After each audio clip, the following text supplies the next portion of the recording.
Bonjour, bienvenue à tous dans Décideurs Seniors. Aujourd'hui, c'est un sujet santé que je vous propose. Nous allons parler d'incontinence et si je résume la définition telle qu'elle est définie donc dans le dictionnaire, l'incontinence, c'est la perte involontaire d'urine entraînant un problème social et hygiénique. Selon les différentes études épidémiologiques, on estime aujourd'hui qu'entre 3 et 3,5 millions de personnes sont confrontées donc à ce problème, à cette situation en France. Ramené à la population, eh bien cela représente environ 15% de personnes qui souffrent de fuites urinaires. Alors pour en parler aujourd'hui, je reçois deux invités.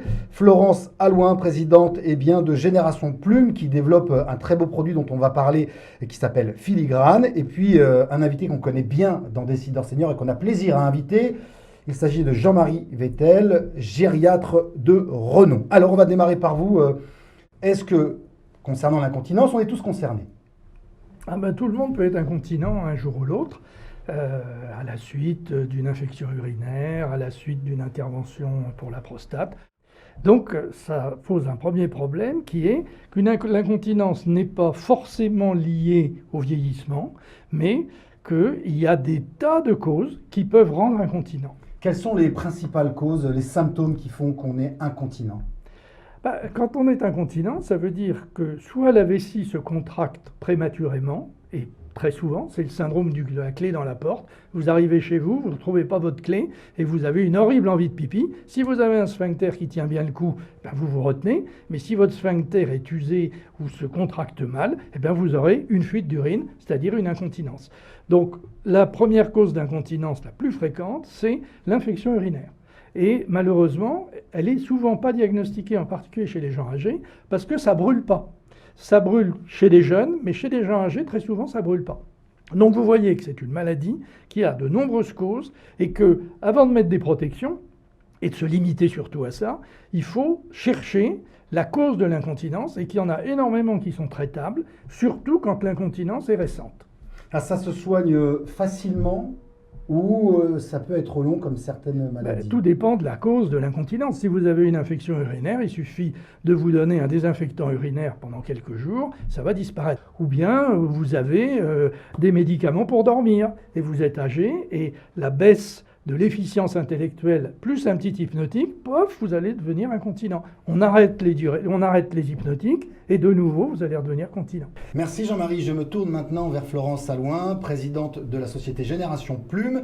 Vous développez des produits destinés aux seniors et notamment aux incontinents, hommes, femmes, avec une gamme qui s'appelle Filigrane et que vous avez donc sur le plateau et qui fait suite donc à la conversation que je viens d'avoir avec notre docteur Jean-Marie Vettel. Oui, tout à fait.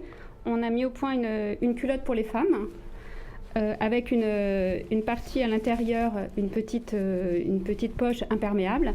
Et pour les hommes, ça ressemble à un caleçon, qui peut ressembler à un maillot de bain. Alors, vous avez évidemment, il n'y a pas que deux couleurs, hein, j'en montre une autre, devant, derrière. Et donc, c'est réservé aux incontinents modérés, on est bien d'accord? Oui. Et c'est pour garder quand même une silhouette. Est-ce que c'est visible quand on porte une jupe, par exemple, ou un pantalon un peu serré? Non, parce qu'on utilise de la microfibre, parce que notre solution est assez gainante, donc la protection ne ballotte pas, si vous voulez, entre les jambes, et donc on assure un très bon confort, un bon maintien. C'est quoi la différence justement avec le slip jetable? Avec le slip jetable, le fait que ça se lave, déjà on peut réutiliser, donc la personne fait déjà des économies. Après c'est beaucoup plus confortable puisqu'il n'y a pas de problème de transpiration. Et puis si jamais le sous-vêtement dépasse d'un pantalon ou d'une jupe, oui, ça reste élégant. Voilà, ça reste élégant puisque de l'extérieur on ne voit absolument rien. Combien ça coûte? Alors il faut compter à peu près 50 € pour un sous-vêtement et l'économie est à peu près faite au bout de 2-3 mois en fonction des protections jetables qu'utilisait la personne avant. Donc du coup, là, votre travail, c'est de continuer à proposer différents modèles, évidemment? Oui, on continue à proposer des modèles plus ou moins pour l'incontinence légère à modérée, pour des modèles hommes et des modèles femmes, avec une gamme de plusieurs coloris. Et tout ça pour garder on va dire la dignité que la personne, même si elle souffre d'incontinence, elle puisse vivre normalement. Le dernier mot par Jean-Marie Vettel, qu'est-ce que vous pensez de ces sous-vêtements? Moi, je suis très intéressé parce qu'effectivement, l'un des problèmes lorsque on a une incontinence et qu'on a éliminé toutes les causes curables et que la personne reste incontinente, c'est l'équipement. Et c'est vrai que l'équipement, en particulier pour les hommes, pose problème parce que les hommes ne supportent pas d'avoir des grosses protections.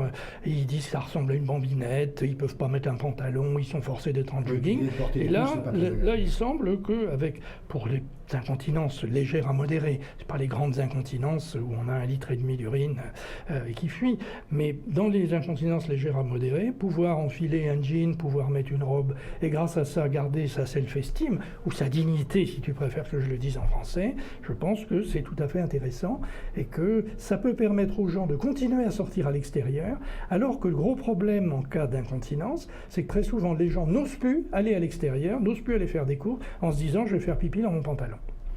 Très bien, merci beaucoup Jean-Marie Vettel, merci beaucoup Florence Allouin d'être venue dans Décideurs Seniors. La suite, eh bien, elle est sur notre blog qui s'affiche en bas de notre écran. Bonne journée à vous tous et à très bientôt, au revoir.